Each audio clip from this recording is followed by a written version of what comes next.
ಜನರು ಭಯದಿಂದ ಲಸಿಕೆ ಪಡೆಯುವಂತೆ ಸರ್ಕಾರ ವಾತಾವರಣ ನಿರ್ಮಾಣ ಮಾಡಿದೆ ಎಂದು ಮಾಜಿ ಸಚಿವ ಯುಟಿ ಖಾದರ್ ಕಿಡಿಕಾರಿದ್ದಾರೆ. ಮಂಗಳೂರಿನ ಮಲ್ಲಿಕಟ್ಟಿಯಲ್ಲಿರುವ ಕಾಂಗ್ರೆಸ್ ಕಚೇರಿಯಲ್ಲಿ ಸುದ್ದಿಗೋಷ್ಠಿಯಲ್ಲಿ ಮಾತನಾಡಿದ ಅವರು, ಜನರು ಆತ್ಮವಿಶ್ವಾಸ ಧೈರ್ಯದಿಂದ ಲಸಿಕೆ ಪಡೆಯುತ್ತಿಲ್ಲ. ಅವತ್ತು ನಾನು ಲಸಿಕೆ ಉದ್ಘಾಟನಾ ಮಾಡಿದ ರಾಜಕೀಯ ನಾಯಕರ ಮೊದಲು ಲಸಿಕೆ ತೆಗೆದುಕೊಳ್ಳಲಿ ಎಂದು ಹೇಳಿದ್ದೆ. ಆದರೆ ರಾಜಕೀಯ ನಾಯಕರು ತೆಗೆದುಕೊಳ್ಳಲಿಲ್ಲ. ಇದೀಗ ಜನರು ಭಯದಿಂದಲೇ ಲಸಿಕೆ ಪಡೆದುಕೊಳ್ಳುತ್ತಿದ್ದಾರೆ ಎಂದರು.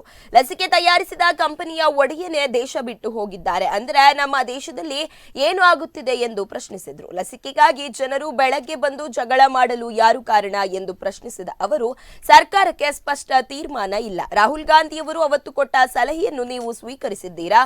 ಸಲಹೆ ಕೇಳುತ್ತೀರಿ, ಕಾಂಗ್ರೆಸ್ ಕೊಟ್ಟ ಸಲಹೆಯನ್ನು ನೀವು ಸ್ವೀಕರಿಸುತ್ತೀರಾ ಎಂದು ಪ್ರಶ್ನಿಸಿದ್ದಾರೆ. ಇನ್ನು ಕಡಲ್ಕೊರೆತಕ್ಕೆ ಸರ್ಕಾರ ಪರಿಹಾರ ಕೊಡಬೇಕು, ಕೊರೋನಾ ವಾರಿಯರ್ಸ್ಗೆ ಕೂಡ ಪರಿಹಾರ ಕೊಡಬೇಕು ಎಂದು ಆಗ್ರಹಿಸಿದ್ದಾರೆ.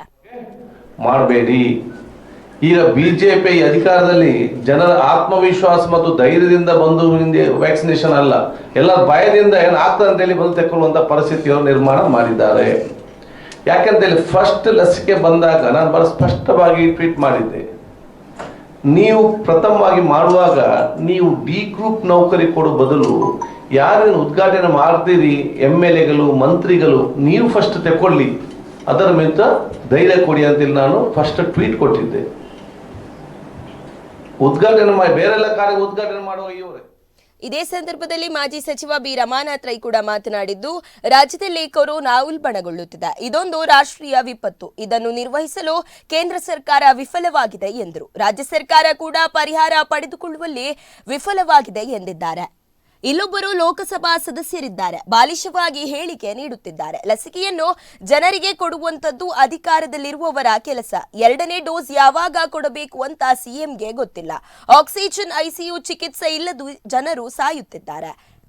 ಮಲೆನಾಡು ಭಾಗದಲ್ಲಿ ಗುಂಪು ಮನೆ ಕಡಿಮೆ, ರಾಜ್ಯದಲ್ಲಿ ಪ್ಯಾಕೇಜ್ ಕೊಡಬೇಕು, ಅದರಲ್ಲೂ ಇಂತಹ ಮಂದಿಗೆ ಪ್ಯಾಕೇಜ್ ಕೊಡಲೇಬೇಕು ಎಂದು ಆಗ್ರಹಿಸಿದ್ದಾರೆ. ವಿರೋಧ ಪಕ್ಷದವರು ಏನು ಮಾತಾಡಿದರೆ ಅದನ್ನ ಅಪಹಾಸ್ಯ ಮಾಡುವುದು. ವಿರೋಧ ಪಕ್ಷದವರು ರಾಜಕೀಯ ಬಿಟ್ಟು ಮಾತಾಡಬೇಕು.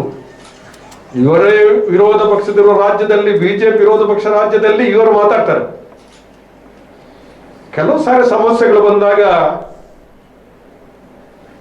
ಮಾತಾಡಬೇಕಾದ್ದು ಮುಖ್ಯವಾಗಿರ್ತಕ್ಕಂಥದ್ದು. ಇವತ್ತು ಲಸಿಕೆ ಇಲ್ಲ ಅಂತೇಳಿ ಜನ ಒಬ್ಬರಿದ್ದಾರೆ. ಲಸಿಕೆ ಕೆಲವು ದೇಶದಲ್ಲಿ ಜನಸಂಖ್ಯೆ ಎಷ್ಟಿದೆ ಅದಕ್ಕಿಂತ ಹೆಚ್ಚು ಲಸಿಕೆಯನ್ನ ಪಡೆಯಲಿಕ್ಕೆ ಒಪ್ಪಂದವನ್ನ ಮಾಡಿಕೊಂಡಿದ್ದಾರೆ.